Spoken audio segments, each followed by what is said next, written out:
He dragged firewood through the dust every day while everyone looked away, until a soldier stopped and changed everything. Subscribe for more stories like this, and share this video with someone who needs to see it. The first rays of the morning sun came not as comfort, but as a sharp, relentless glare upon the cracked earth, a dry wind scraping over the barren ground with each restless whisper that rattled the thin wooden walls of the hut where Mollik lay half awake, eyes staring at the ceiling patched with cardboard and scraps of tin. The scent of warm dust and old smoke lived in that air, a scent that clung to everything and marked the morning as the same as every other before it,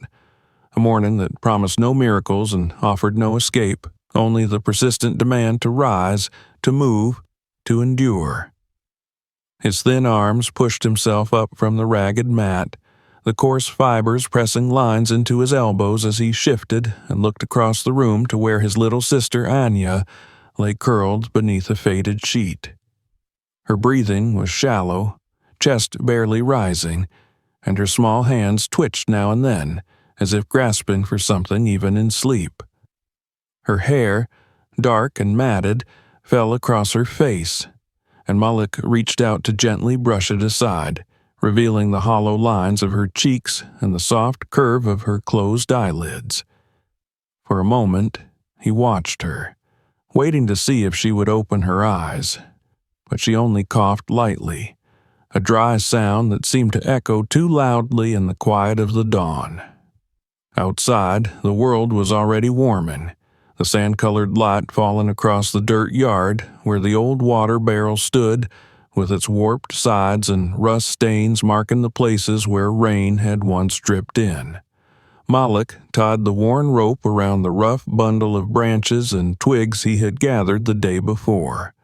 the fibers biting into his fingers, leaving grooves where dirt and sweat already settled. His feet were bare, the soles calloused from years of walking these roads, and he wrapped thin strips of torn cloth around them to keep the hot dust from burning through as he walked. When he stepped out, the breeze caught the edge of his torn shirt, flapping it against his thin frame, the cloth already stiff with old sweat. The road ahead stretched out like a ribbon of pale clay, littered with small stones that cut into his feet as he adjusted the weight of the bundle on his back, the ends of the branches poking over his shoulder, scratching his neck as he took his first steps away from the hut,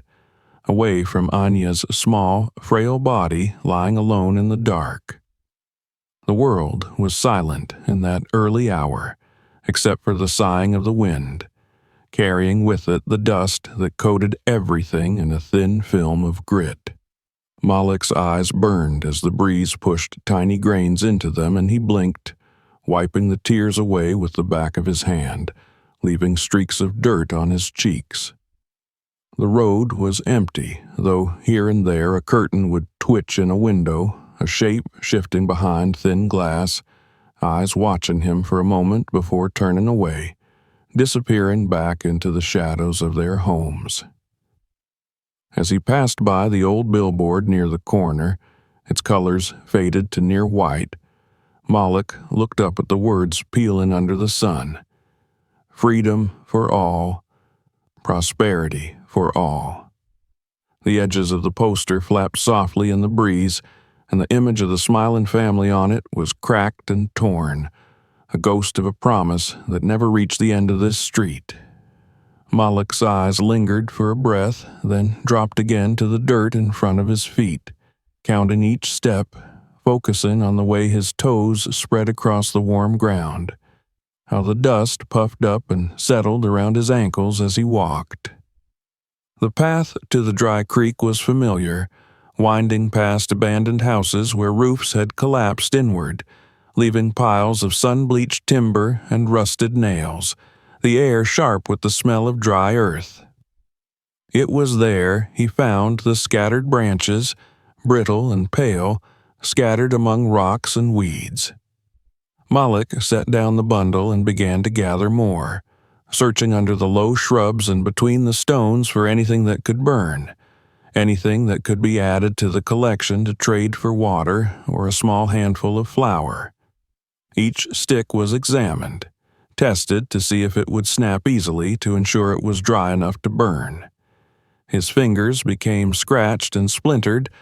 blood rising in tiny pinpricks before drying under the heat, the pain ignored as he moved from one bush to the next, his eyes scanning the ground with the sharpness of someone who could not afford to miss even the smallest piece of wood. The sun rose higher, its warmth turning harsh, and sweat trickled down his spine, soaking into the waistband of his shorts, darkening the cloth as it spread. When the bundle was heavy enough to press down on his shoulders, Mollik tied it again with the rope, double knots to keep it from spilling as he lifted it onto his back. The strain made him pause, knees bending, slightly under the weight, but he clenched his teeth and adjusted the rope across his chest, taking a deep breath before moving once more toward home, the sun now blazing in the sky, turning the dirt beneath him hot enough to burn through the thin cloth around his feet. The town felt empty as he passed back through the narrow streets, the windows dark, the doors shut, though he could feel eyes on him, watching through cracks, observing the slow progress of a boy with too much weight on his shoulders. A dog barked somewhere behind a fence, and its voice echoing through the quiet, and Mollik's heart jumped before settling again as he pressed on, dust rising around his ankles in soft clouds with each step. Reaching the hut, he stopped to catch his breath, the bundle sliding from his shoulders with a dull thud against the ground. The air inside was cooler, the shadows deep and long as the sun passed over the roof. Anya was awake now, her eyes open and glassy as she watched him enter. A soft cough escaping her lips, her hand moving slightly as if to greet him, though she did not speak. Mollik gave her a small nod, setting the bundle near the fireplace, pulling apart the driest twigs for kindling as he placed them carefully in the pit. The water he poured into the battered pot was cloudy, small bits of dirt swirling before settling as he stirred it with a stick, watching the thin film on top break apart. The fire took time to catch, the kindling refusing to burn at first before finally giving in, smoke curling upward in thin gray lines that stung his eyes and made him blink rapidly, tears clearing the dust from his lashes for a moment. The heat was comforting despite the warmth of the day, a sign of something living, something that promised even a meager meal. As the water warmed, Mollik glanced at Ania, who had turned her face toward the warmth, eyes half closed, a faint smile on her cracked lips. She was so small, he thought, remembering the way their mother used to brush Ania's hair, her fingers moving gently, singing softly under her breath as she worked. That song was gone now, the voice silenced by a sun that took more than it ever gave, by a town that turned its back, by a system that left them alone to fight for every drop of water, every crumb of food. When the water boiled, he added a small handful of crushed cornmeal, stirring it slowly, careful not to spill, the mixture thickening with each pass of the stick. The smell was faint, but it was enough to bring Ania's eyes open again, her head lifting slightly as she watched the steam rising from the pot. Mollik smiled at her, a tired, weary curve of his lips, and carefully spooned some of the porridge into a cracked bowl, letting it cool before bringing it to her. Her hands shook as she reached for it, and he helped her hold the bowl, guiding it to her lips as she sipped, the hot mixture leaving a thin line down her chin as she swallowed, her eyes closing with each careful taste. Mollik wiped the line away with the edge of his sleeve, holding the bowl steady until she had finished, her breathing soft as she rested back, the bowl empty but for the thin traces of porridge clinging to the sides. Outside, the sky was turning the color of copper, the light slanting through the doorway, catching the dust in golden streaks that floated lazily in the warm air. Mollik set the bowl aside, rinsing it with a small splash of water from the barrel before returning to his place near Anya, sitting down on the floor, knees pulled to his chest as he watched the light fade. Night came quietly, the stars appearing one by one in the gaps of the roof where the boards didn't quite meet, tiny points of white in the darkness. Mollik lay down on his mat, listening to Anya's breathing, the soft rustle of the wind through the dry grass outside, the distant sound of laughter from the houses that still had lights in their windows, families gathering for dinners he could only imagine. His stomach twisted with hunger, but he closed his eyes and willed himself to sleep, knowing that tomorrow he would need to wake early again, that tomorrow he would need to find more branches, to walk the roads under the sun, to keep moving, to keep fighting for the sister who depended on him. His dreams were filled with the sound of footsteps on dry dirt, of the soft creak of the rope across his chest, of the endless road stretching out before him, dust rising with each step, the sun overhead a constant, merciless eye. In those dreams he saw the billboard again, the words flaking away, the promise of freedom just beyond reach.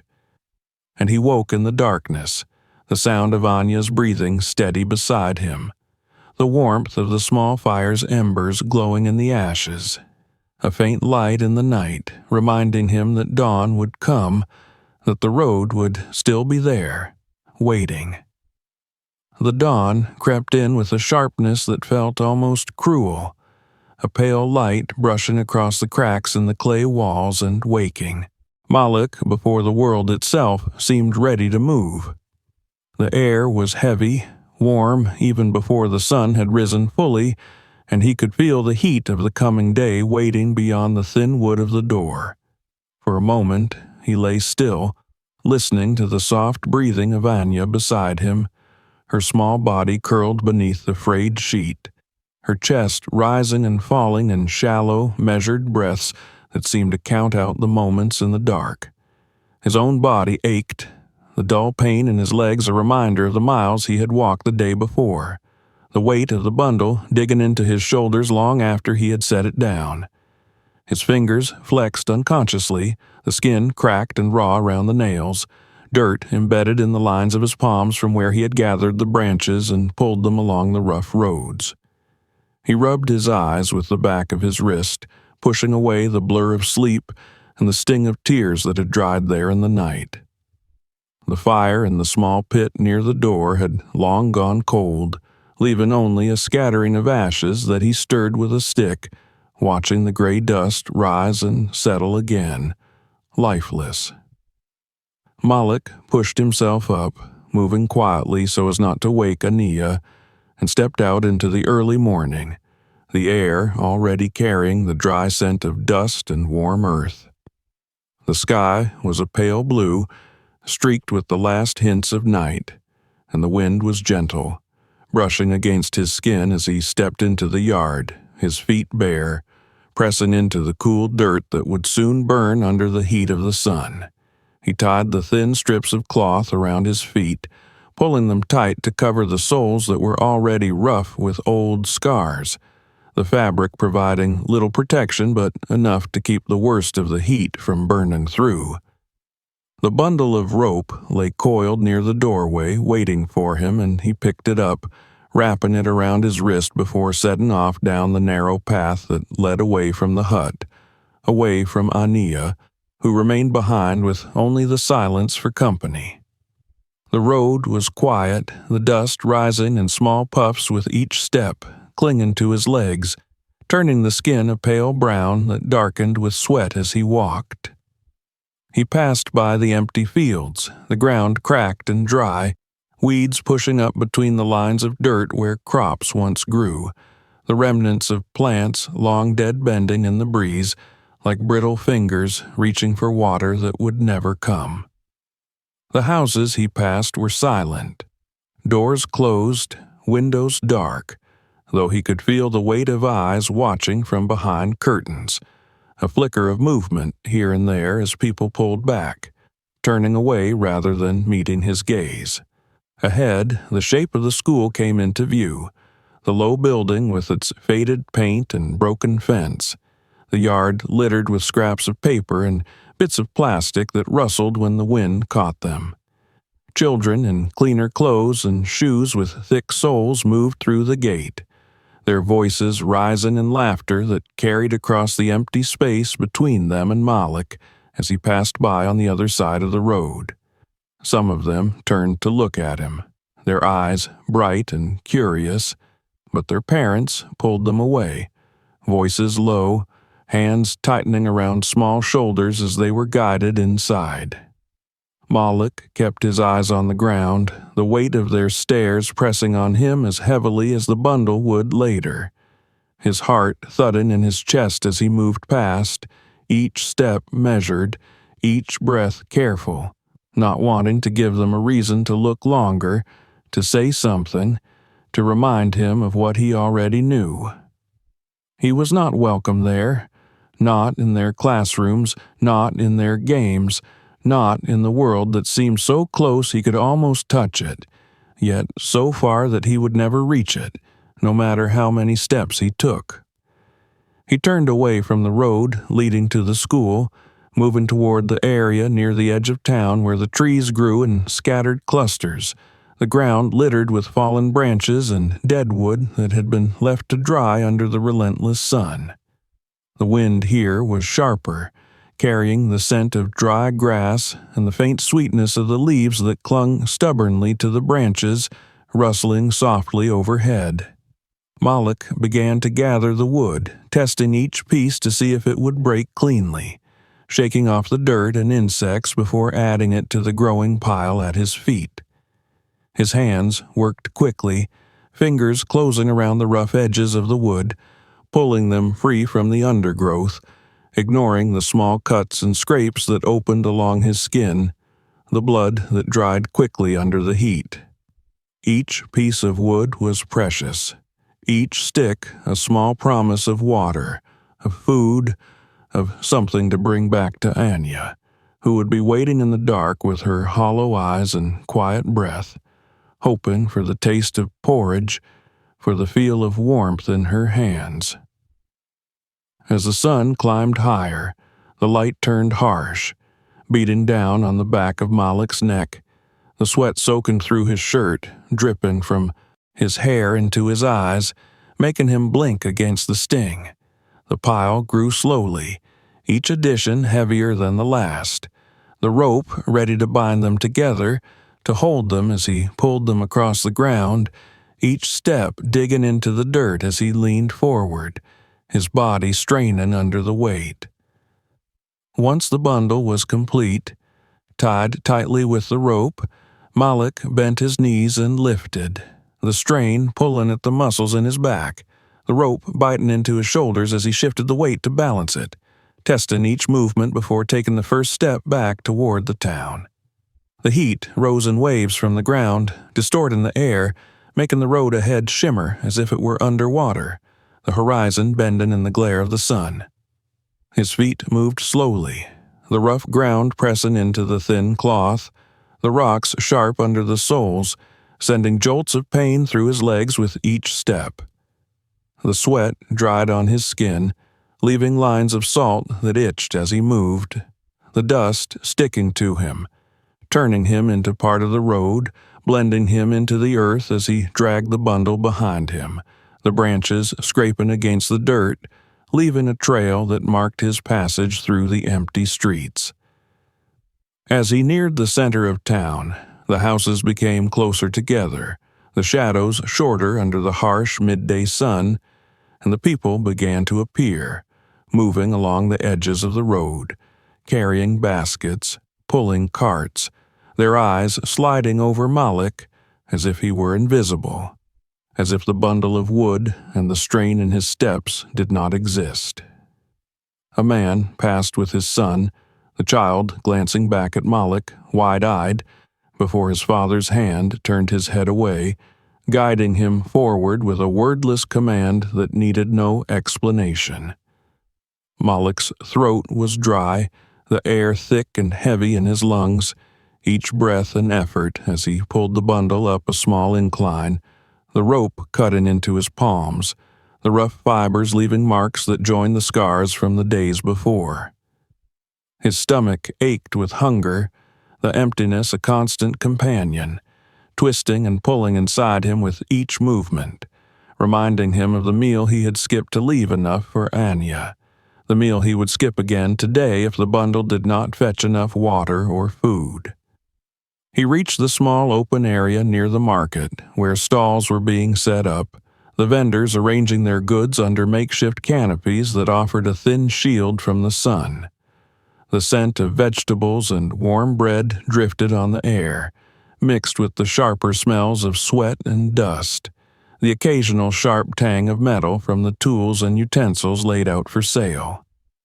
Mollik set the bundle down, the weight leaving him in a sudden rush that made him stagger, his knees almost giving way as he caught himself, steadying his breath before sitting beside it, letting the heat wash over him as he wiped the sweat from his face with the back of his arm. He watched as people moved around him, stepping carefully to avoid the bundle, their eyes never meeting his, their conversations continuing as if he were not there, as if the space he occupied was empty.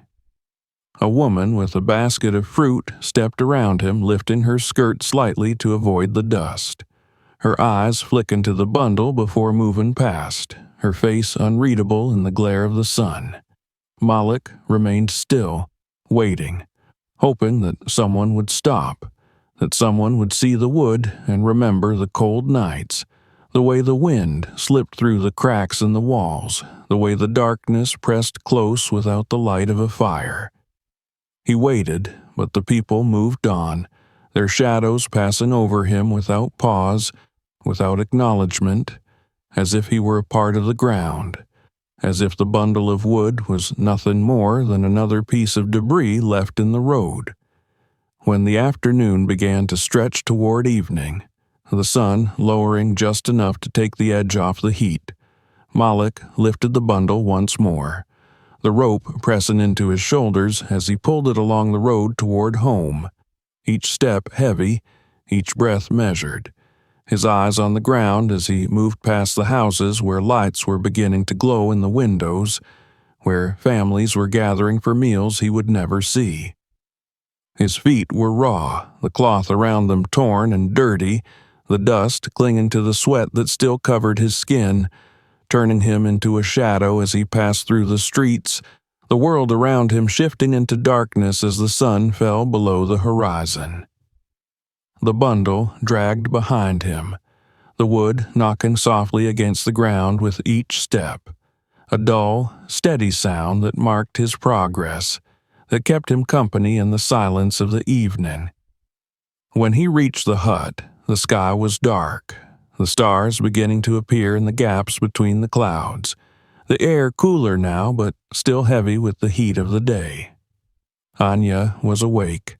her eyes reflecting the small light from the lamp that flickered near the doorway, her hand lifting weakly as she saw him enter, the faintest of smiles, on her lips as he set the bundle down,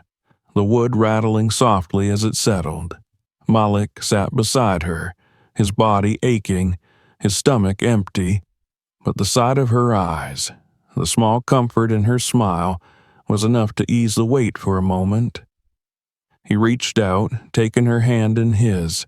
feeling the thinness of her fingers, the warmth of her skin under his dirt-stained palm. And for a moment, the world was quiet. The darkness outside held at bay by the small light that glowed in the corner, the promise of another day waiting in the silence. He closed his eyes, resting his head against the wall, listening to the sound of her breathing, the quiet of the night, the soft rustle of the wind outside. Tomorrow, he knew, he would rise again. He would gather the branches, he would walk the roads, he would carry the weight that no one else would see, that no one else would help him bear. Tomorrow the sun would rise, the dust would rise, and Mollik would rise with it, each step carrying him forward, each breath a promise he would keep, no matter how heavy the road became. The morning came heavy and slow, the heat pressing against the thin walls of the hut before the sun had even cleared the low horizon. Mollik felt the weight of it before he opened his eyes, a suffocating thickness in the air that made each breath feel like an effort, each movement a struggle. He lay still for a moment, listening to the quiet sounds of the dawn, the rustle of dry leaves outside, the distant bray of a donkey somewhere in the village, the soft rasp of Anaya's breathing as she stirred on her mat beside him. Her breathing was harsher now, a wheeze threading through each inhale, her small hand clutching at the blanket as she tried to push herself upright. Mollik moved quickly to help her, slipping an arm around her thin shoulders, guiding her to sit, propping her against the wall where the cracked clay let in thin lines of dusty light. Her eyes found his, dark and tired, but a faint smile pulled at the corners of her dry lips as she looked up at him, and for a moment the heaviness in Mollik's chest eased, replaced by something warm that hurt in a different way. He poured the last of their water into a small tin cup, the liquid cloudy, speckled with dust despite the cloth he had used to strain it the night before. Ania's fingers were trembling as she reached for it, and Mollik steadied her hand, guiding the cup to her lips, watching as she drank in small, careful sips, her eyes closing as she swallowed. She coughed after, a dry, rattling sound that seemed to fill the small room, and Mollik's hand tightened around the cup, holding it steady until she finished, until she sank back against the wall, her breathing calming once more. Outside, the light was sharpening, turning the dust in the air into a golden haze that shifted with each breath of wind. Mollik tied the strips of cloth around his feet again, pulling them tight, ignoring the sting where the fabric pressed against the sores and blisters that covered the soles of his feet. He checked the small pile of drier branches near the door, counting them with a quick glance before picking up the rope, wrapping it around his wrist, the rough fibers digging into his skin, grounding him in the moment. Anya watched him, her eyes following his movements, and Mollik paused, looking back at her, giving her a small nod that he hoped was reassuring, a promise that he would return, that he would bring back something, anything, that might ease the tightness in her chest, the dryness in her throat. She didn't speak, but her lips moved, shaping the words without sound, and Mollik felt them settle in the air between them, a quiet bond that tied them together even as he stepped out into the brightness of the morning. The heat struck him immediately, wrapping around him like a heavy blanket, the light so bright it made him squint, blinking against the glare as he adjusted the bundle of wood across his back, the rope digging into his shoulders as he shifted the weight. The road ahead was already shimmering with the promise of heat, the dust rising in tiny clouds with each step, clinging to his skin, turning the sweat that trickled down his back into thin, dirty lines that dried almost as soon as they formed. As he walked, the village began to wake around him, doors opening to release the cooler air trapped inside. People stepping out, pulling water from the few working pumps, carrying buckets to their homes. Mollik passed them,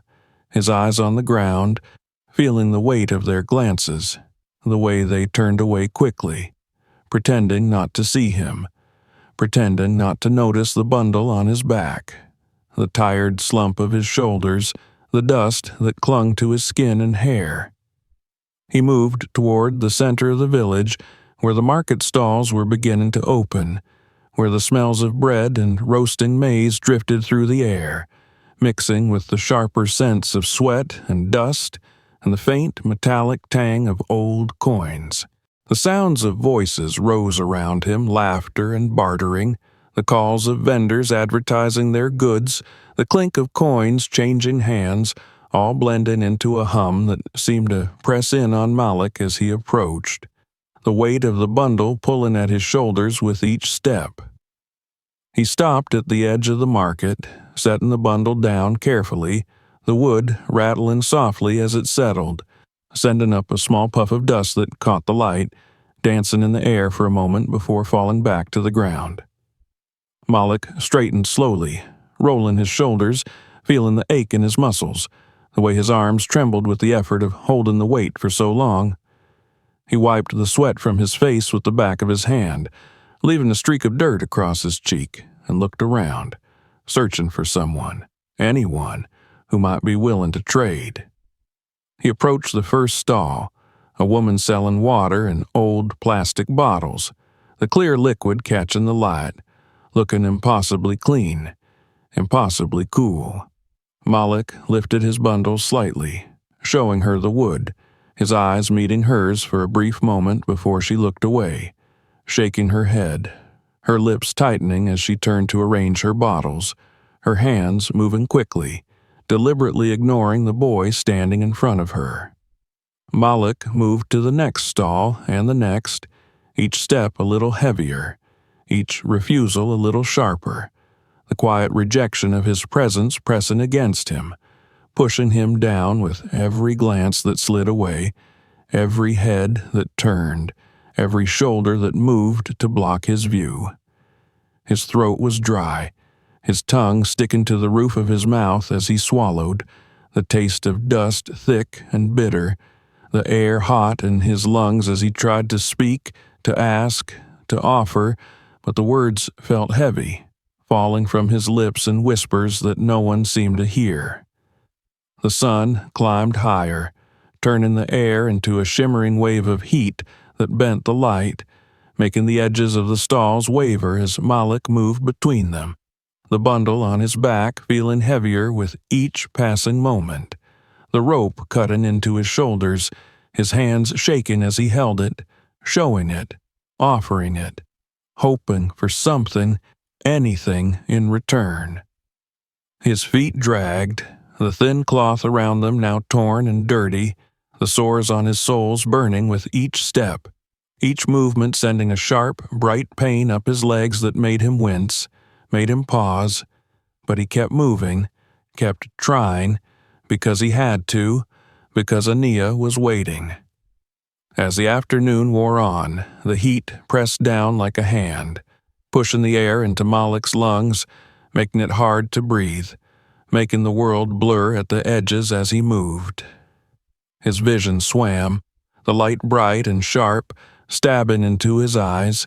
forcing him to blink, to wipe at the tears that gathered, that mixed with the sweat on his cheeks, leaving salty trails that dried almost immediately in the heat. The sounds around him became distant, muffled, the laughter and voices fading into a low hum that buzzed in his ears, matching the pounding of his heart,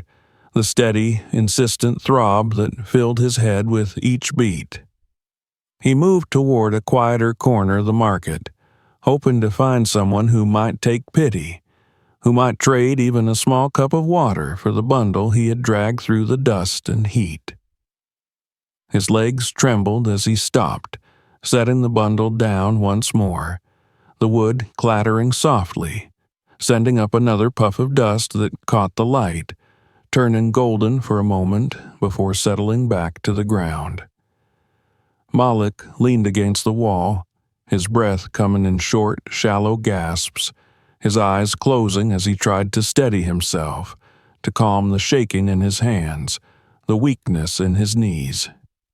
A group of boys about his age approached, their laughter sharp and bright in the heavy air, their clothes clean, their feet shod in shoes that left neat prints in the dust. They stopped near him, their eyes sliding over the bundle, over Mollik, lingering for a moment before one of them stepped forward, his foot kicking at the bundle, sending a piece of wood rolling away, bumping against Mollik's foot. The boy laughed, a quick, sharp sound that cut through the air, and the others joined in, their voices ringing in Mollik's ears as he bent to pick up the fallen piece, his fingers closing around the rough wood, holding it close to his chest. Another boy stepped forward, bending as if to help, his hand reaching for the wood before snatching it away, throwing it back at Mollik, the piece striking him in the chest before falling to the ground. The laughter rose again, bright and loud, echoing in the quiet corner of the market, the sound sharp in the heat, in the silence that followed as the boys turned away, leaving Mollik standing there, his hands shaking, the piece of wood pressed against his chest, his eyes stinging with unshed tears. He crouched, gathering the scattered pieces, his fingers trembling as he picked them up, placing them carefully back into the bundle, tying the rope once more, each knot pulled tight with hands that shook, with fingers that bled from small cuts and scrapes. The world tilted around him, the edges of his vision darkening, narrowing, the light turning into sharp, bright points that stabbed into his eyes as he blinked, trying to clear the blur, trying to steady himself. When he stood, the world swayed, the ground shifting beneath his feet, the heat pressing in, wrapping around him, suffocating him as his breath caught, as his knees buckled, as the rope slipped from his fingers, the bundle falling to the ground with a dull thud. Mollik fell with it, his body hitting the dirt, the breath knocked from his lungs as he lay there, the dust rising around him, settling on his skin, sticking to the sweat that covered him, turning him into part of the road, part of the ground, part of the silence that filled the air as the world moved on around him. People stepped around him, their feet careful not to touch him, their eyes sliding away, pretending not to see the boy lying in the dust, the boy with the bundle of wood, the boy whose chest rose and fell in shallow, strained breaths as the heat pressed down, as the sun burned in the sky above, as the world moved on, leaving him there, unseen, unheard, alone. Heat shimmered over the dirt road, thick and wavering, as the boy lay face down in the dust beside the market's busiest path. The world moved around him in shifting feet and rustling fabric, the low hum of voices rising and falling like a tide that ignored him, stepping around the small, unmoving shape with the bundle of wood spilled like broken bones across the ground. The sun pressed hard against the earth, forcing every scent of sweat, soil, and stale air to cling, the heat so complete that even the flies circling Mollik's limp hand seemed sluggish, their wings slow in the heavy air. The dirt clung to the sweat on his cheeks, streaking in lines across the dark skin of his face, gathering in the corners of his mouth. His lips, dry and cracked, moved faintly as he pulled in shallow breaths, each breath stirring the dust beneath his nose, leaving the smallest trace of life in the dirt that had become his bed. Around him, shoes passed, scuffed sandals, boots with worn soles, the soft brush of skirts and the slap of children's bare feet as they were pulled quickly along by hands that would not let them stop. "Don't look," came the soft warnings, the quiet hisses of caution from parents to children, turning heads, quickening steps. "Don't look at him. Just keep walking." Someone laughed, loud and sharp at something unrelated, and the sound passed over Mollik's back like a slap he could not feel. The wood he had gathered lay scattered in a fan around him. Some of the pieces cracked, others rolling away to bump gently against passing ankles, only to be kicked aside with careless nudges that sent them skittering across the packed dirt to rest against market stalls. Each bump, each scrape of wood against stone, was a reminder of what he had carried, what he had tried to trade for water and food, what he had failed to keep. A shadow moved across him, pausing, and for a moment, Mollik felt the coolness of it on his burning skin, a small relief that passed as quickly as it came. The market did not stop. No one called for help. No one lifted him or offered water or shade or a hand. The breeze came, stirring the air, lifting a thin swirl of dust that settled across Mollik's back, collecting in the torn cloth of his shirt, the fabric, stiff with sweat and dirt, turning darker where it pressed against his thin frame. He did not see the truck when it first arrived, did not see how it rattled the quiet edges of the market, how heads turned sharply at the sound of its horn, how people stepped back from its path as it rolled to a stop near the edge of the square. The engine cut off, leaving a heavy silence in its place, the kind that made the clatter of the market seem suddenly loud, the calls of vendors sharp and the laughter of children brittle, unnatural. The door opened, and boots hit the ground with a solid thud, the figure that stepped out standing taller than most, his shoulders broad beneath the heavy coat he wore despite the heat. His skin was pale beneath the shadow of his hat, eyes hidden at first by the tilt of his head as he surveyed the market. The crowd parting around him with the caution given to soldiers who returned with the smell of war still clinging to them.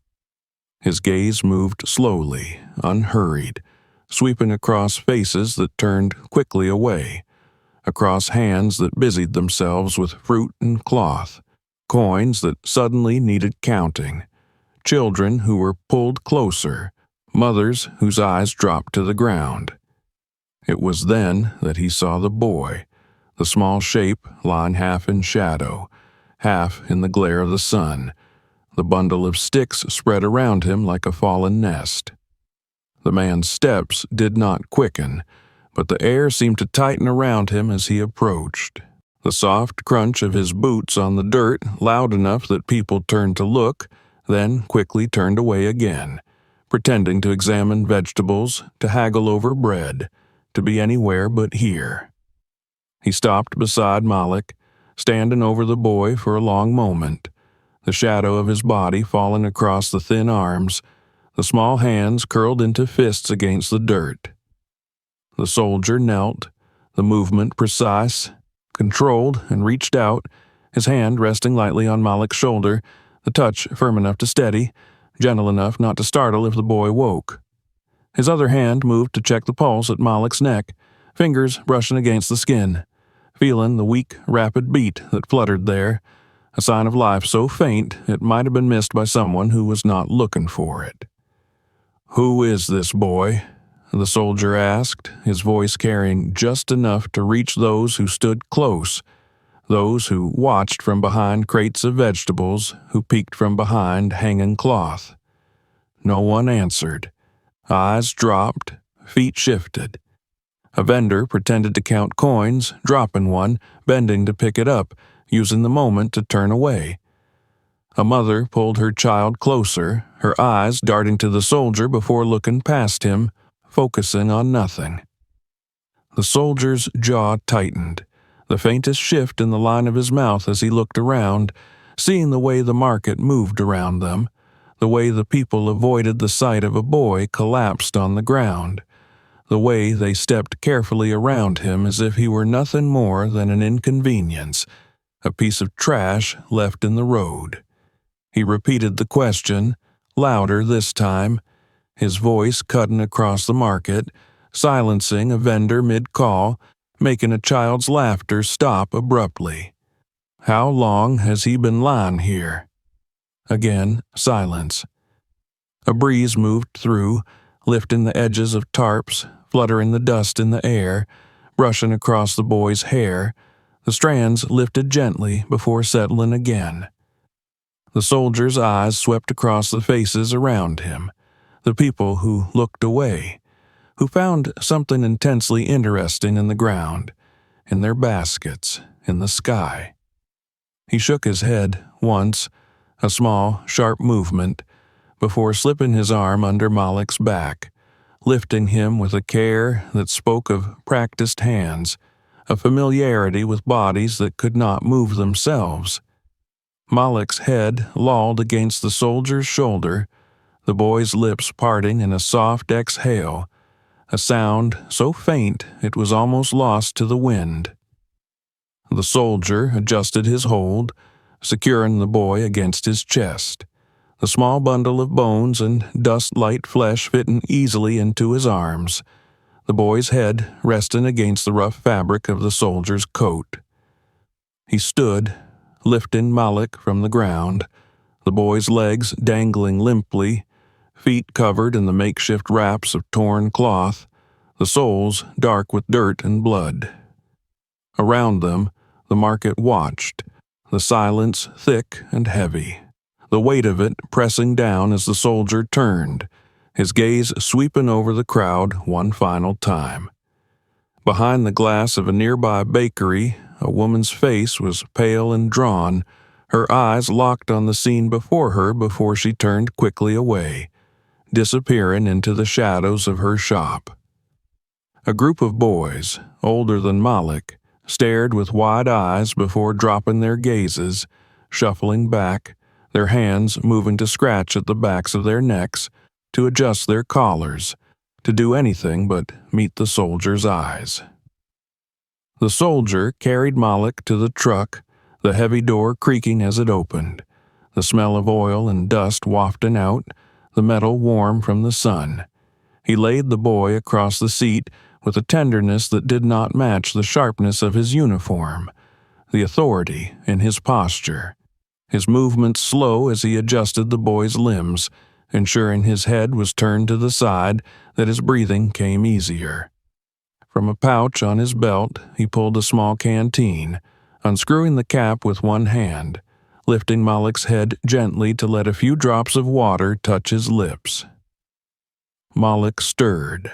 a soft sound escaping him, the barest flicker of consciousness as the cool water touched his mouth, his tongue moving weakly to catch the drops, the taste of it pulling him briefly back from the darkness that had wrapped around him. His eyes fluttered, opening for a moment, unfocused, the world a blur of bright light and shifting shapes, before closing again,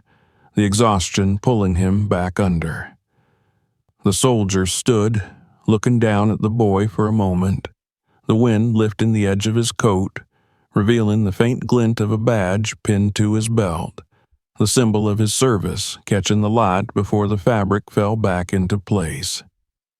His face was calm, but his eyes were hard as he turned back to the market, the silence meeting him like a wall, the people watching with expressions that flickered between shame and fear, discomfort, and something that might have been regret. "You saw a child collapse," the soldier said, his voice low, steady, each word carrying across the space with the weight of something undeniable. "And you watched him lie there." No one moved. No one answered. The wind moved through again, stirring the dust, lifting the edges of tarps, rattling the loose boards of stalls. Without another word, the soldier climbed into the truck, the engine rumbling to life with a low growl that vibrated through the ground, sending ripples through the puddles of water collected in the ruts of the road. The truck shifted into gear, rolling forward, turning away from the market, leaving behind a square that seemed smaller, quieter, as the people slowly began to move again, the sound returning in cautious murmurs, and the soft steps of feet moving away, and the clink of coins passed from hand to hand. But the silence remained in the eyes of those who had seen, who could not unsee, who would remember the sight of a boy lifted from the dust by a man who did not turn away, who would remember the question that had hung in the air unanswered, pressing down on them with a weight heavier than any bundle of wood, a weight that would not leave them even as the market returned to its routine, as the sun moved across the sky, as the world turned once more, carrying the day forward into an evening that would come quietly, leaving the question lingering in the darkness. The road away from the market was long and empty, lined with low, dry grass that whispered against the breeze as the truck rumbled past, its tires stirring up the dust in gentle clouds that settled slowly behind it. The soldier's hands gripped the steering wheel, knuckles pale under the grime,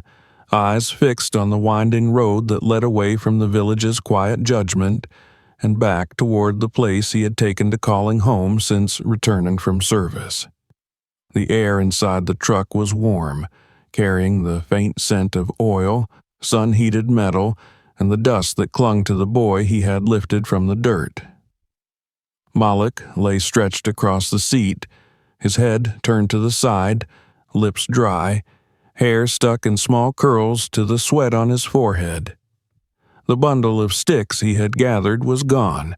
left behind in the market, scattered and trampled underfoot by people who had stepped around him without seeing him, who had moved on with their day as if he were nothing more than a part of the road itself. Now, inside the quiet hum of the truck, his breathing was slow but steady, each breath pulling in the warm air, letting it out with a faint sound that seemed too loud in the hush. The soldier glanced over, his eyes catching on the small, cracked hands resting on Mollik's chest, the faint stains of blood and dirt in the lines of his palms, the small, thin wrists that looked impossibly fragile. He remembered another child, years ago, the memory of her face in the glow of a burning building, the way her arms had wrapped around his neck as he carried her out, the way she had coughed against his shoulder, the heat of the fire behind them and the fear that had filled the air like smoke. That child had not survived. The memory clung to him now as he looked at Mollik, the guilt that had settled in his bones rising up in the silence between them. The truck rolled to a stop in front of a small, weathered house on the edge of the town, the paint on the door peeling, the windows covered with thin curtains that moved slightly in the breeze. The soldier stepped out, moving around to the passenger side, opening the door carefully, reaching in to lift Mollik in his arms once more.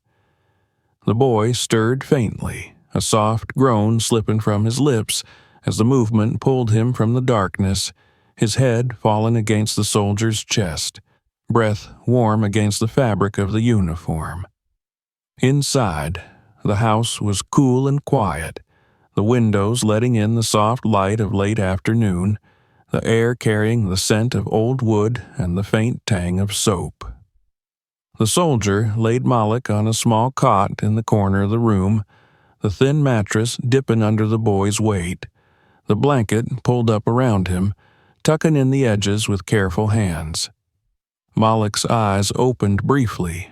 dark and glassy, unfocused as they tried to find something in the room to hold on to before closing again, his body sinking into the thin padding with a sigh. The soldier moved to the small kitchen, filling a cup with water from the clean jug he kept on the counter, the liquid clear and cold, a rarity in a place where water was often a luxury, rationed out in small, precious portions. He returned to the cot, lifting Mollik's head gently, pressing the cup to his lips, letting the water touch them, drip into his mouth. The boy's throat moved as he swallowed, a small sound of relief breaking from him, a sound so soft it was almost a whisper, almost a prayer. Mollik's eyes opened again, clearer now, blinking against the light as he looked up at the soldier, confusion and fear flickering across his face, his hands clutching at the blanket, pulling it tighter around himself as if it could shield him from the strangeness of this place, from the man standing over him, from the weight of being somewhere unfamiliar. The soldier sat down beside the cot, lowering himself slowly, letting the quiet stretch out, letting the boy see that there was no threat here, that there was only the steady presence of someone who would not leave. In that silence, Mollik's breathing steadied, the fear easing slightly as he took in the room around him, the small table with its single chair, the worn floor, the shelf with a few carefully arranged books, a small jar of coins near the window, the curtain shifting gently in the breeze. His eyes returned to the soldier, searching, questioning, but no words came, only the faint tremble of his lips, the small tightening of his fingers around the edge of the blanket. The soldier reached into his pocket, pulling out a small cloth, dipping it in the water before wringing it out, the water dripping back into the cup with soft plinks that echoed in the quiet. He wiped the dirt from Mollik's face. The dust streaked across his cheeks, the grime that had settled into the lines of his skin, working carefully around the small cuts and bruises that marked him, the evidence of days spent under the sun, of nights spent in the cold, of a life that had demanded too much of someone so young. Mollik's eyes fluttered shut again under the touch, the coolness of the cloth a comfort against the heat of his skin, his breathing slow and steady, his body relaxing against the cot. The soldier set the cloth aside, sitting back, letting the silence return, letting the soft sounds of the world outside fill the space between them, the rustle of leaves in the breeze, the distant call of a bird, the faint creak of the house as it settled in the late afternoon warmth. As the light began to fade, turning the room golden, the soldier moved to the small stove, lighting it with a practiced hand, the small flame catching on the wick, the kettle set on top with water to boil. The scent of the heating metal and the clean water filled the room, mixing with the warm air, creating a pocket of quiet comfort that seemed to hold back the world outside, the world that had ignored the boy lying on the cot, the world that had stepped around him as he lay in the dust. When the water was ready, the soldier poured it carefully into a small tin cup with a handful of rice, letting it simmer until it softened, the scent filling the room, gentle and warm. He let it cool before bringing it to Mollik, helping him sit up, supporting his thin frame with one arm as he lifted the cup to the boy's lips, letting him take small sips, the warmth of the rice water easing the tightness in his stomach, the dryness in his throat. Mollik's eyes opened briefly, meeting the soldier's, holding there for a moment before looking away, down into the cup, focusing on the warmth between his hands. They stayed like that as the light faded completely, leaving the room lit only by the small lantern on the table, the glow soft and steady, casting gentle shadows that danced on the walls. Mollik finished the cup, letting the soldier take it from his hands, sinking back against the pillow, his eyes heavy, the exhaustion pulling him back toward sleep. The soldier sat beside him until his breathing evened out, until the small movements of discomfort settled, until the boy was asleep. The blanket pulled around him, the warmth of the room holding him safe. The soldier stood, moving to the window, looking out into the dark, the stars beginning to appear in the sky, the moon rising slowly, casting its pale light across the quiet landscape. He rested his hand on the sill, the cool air brushing against his skin, carrying with it the scents of the night, the dry earth, the faint sweetness of the grass, the distant smoke of cooking fires. His eyes closed for a moment,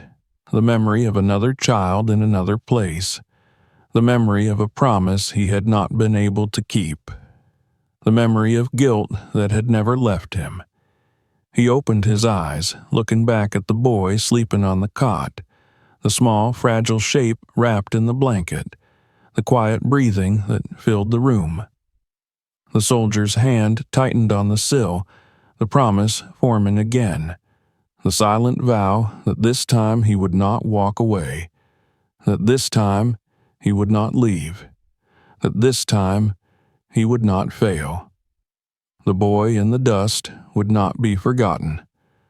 The silence that had surrounded him would be broken. As the night deepened, the soldier sat at the table, writing in a small, worn notebook. The words careful, the lines steady, the pages filling with the record of what had happened, of what had been seen, of what would not be ignored. The lantern burned low, the light soft, the room quiet except for the scratch of the pen, the slow, even breathing of the boy on the cot, the quiet promise that the dawn would come, that when it did, Mollik would not face it alone. Dawn returned to the quiet house with a gentleness that felt like a promise, the pale light seeping through the thin curtains and brushing against the edges of the room, catching on the metal of the lantern left cold on the table, glinting off the rim of the empty tin cup beside it. Mollik's breathing was the first sound of the morning, soft and even, the rise and fall of his chest steady beneath the thin blanket pulled up around his shoulders. His face was turned toward the light, the sleep softening the sharp lines of exhaustion that had carved themselves into his features. The tension in his small hands eased for the first time in days. The soldier sat by the window, watching the dawn come, his eyes following the slow brightening of the world outside, the pale colors spreading across the sky,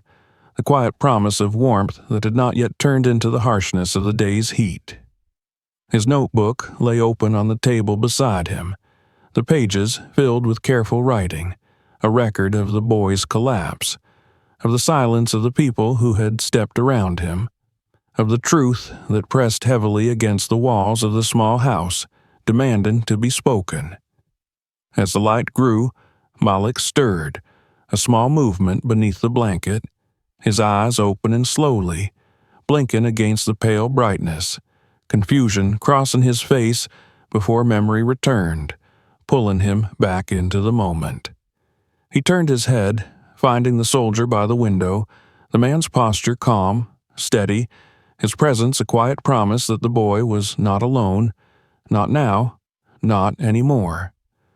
Mollik's lips moved, but no words came, only the faintest shape of gratitude, of fear, of the questions that crowded his mind. The soldier stood, moving quietly across the room, pouring a small cup of water, bringing it to Mollik, helping him sit up, supporting his thin shoulders as he lifted the cup to his lips. Mollik drank slowly, the water cool and clear, washing away the dryness that had clung to his throat, the taste of dust replaced by something clean, something that felt like hope. When the cup was empty, the soldier set it aside, letting Mollik rest back against the pillow, the boy's eyes closing briefly, the exhaustion still heavy in his limbs. Outside, the world was waking, the sounds of footsteps on the dirt roads, the low calls of voices greeting the morning, the soft bray of a donkey tied near a fence, the rustle of wind moving through the dry grass at the edge of town.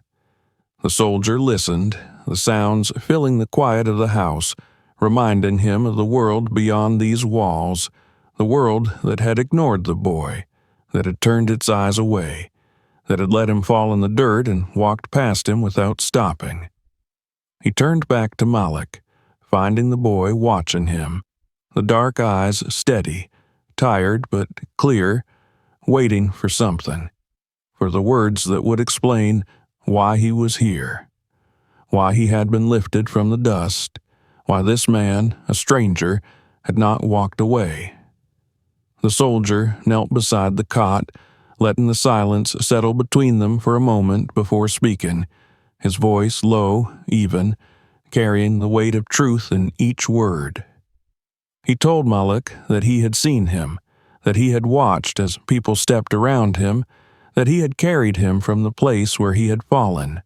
that he would not leave him, not now, not ever.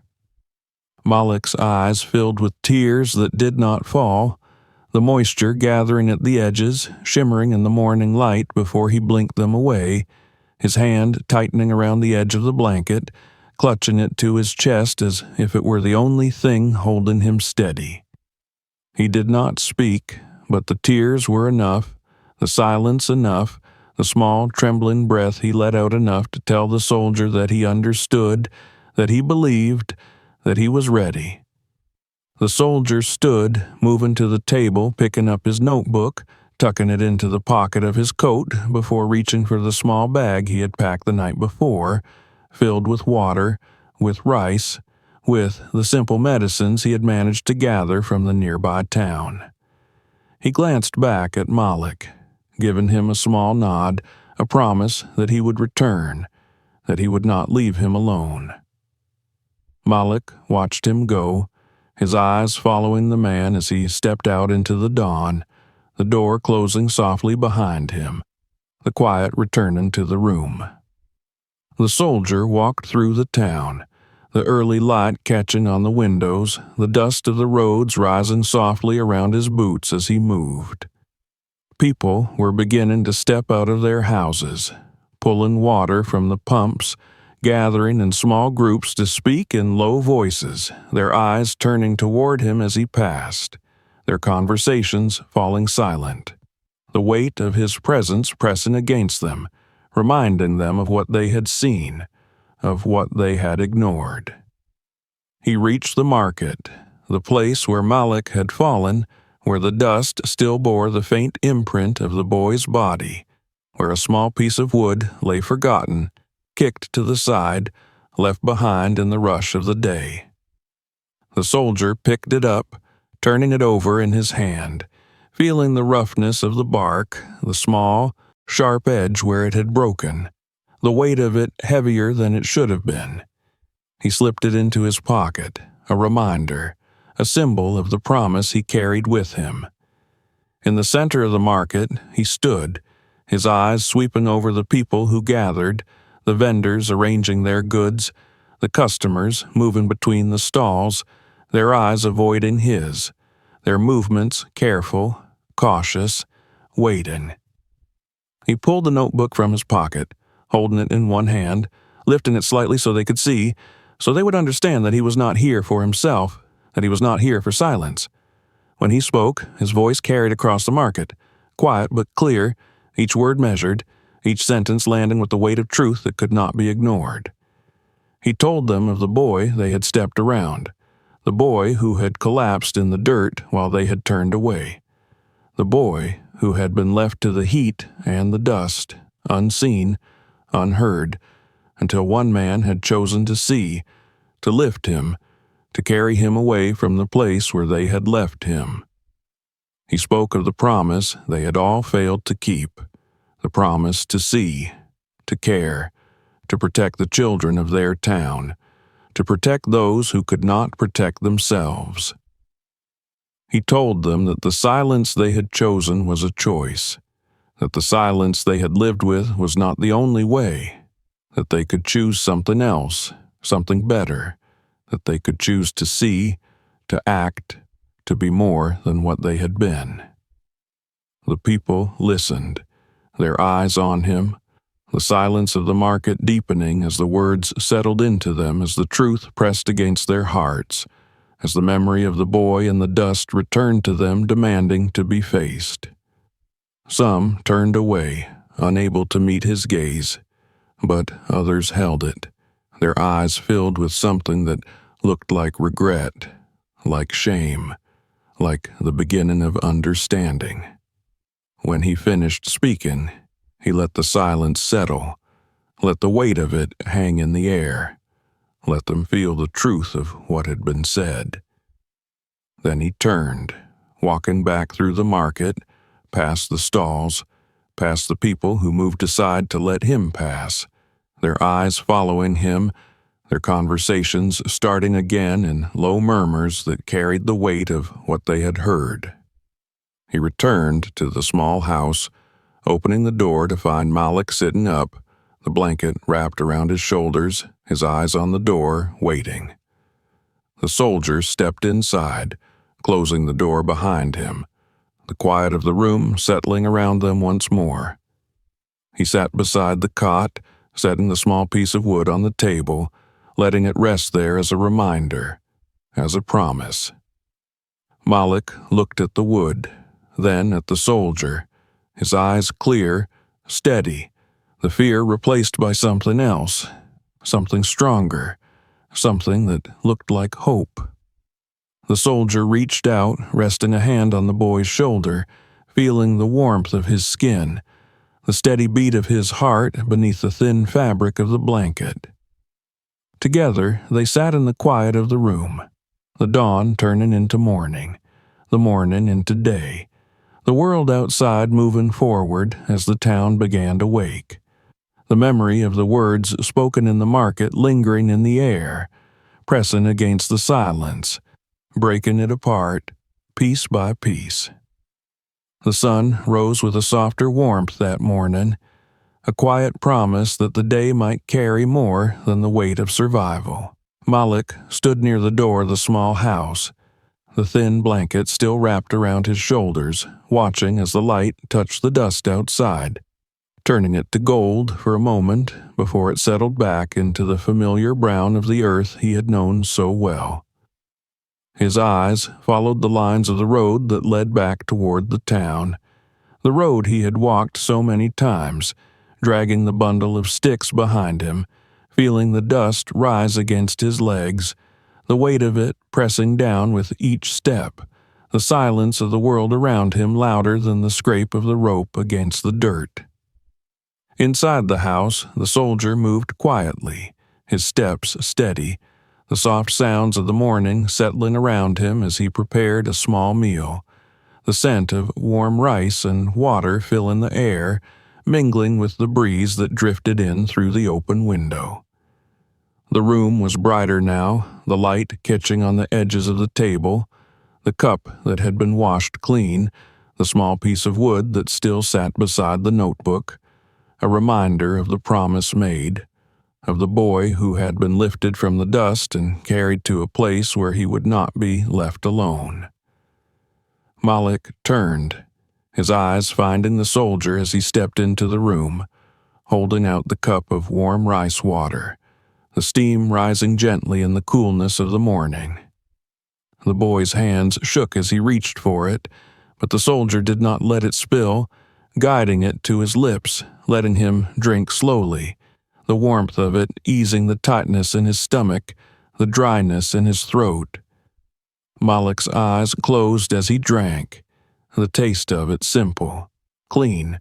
a comfort he had not known in so long that it felt almost like a memory. When the cup was empty, Mollik lowered it slowly, his eyes opening to meet the soldier's, the quiet gratitude in them clear, the fear that had once been there replaced now by something softer, something that looked like trust. The soldier gave him a small nod, taking the cup, setting it on the table before returning to sit beside him, letting the silence between them be filled with the sounds of the morning, the birds calling softly from the trees, the breeze moving through the dry grass, the distant sounds of the town beginning to wake. The town was different now, the memory of the soldier's words in the market lingering in the air,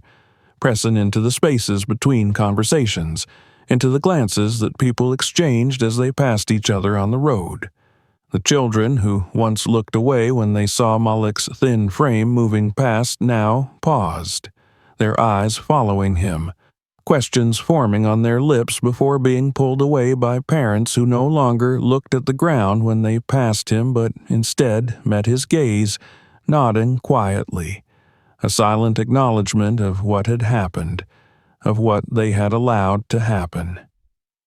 The soldier stood, moving to the table, picking up the piece of wood, holding it for a moment, feeling its weight before handing it to Mollik.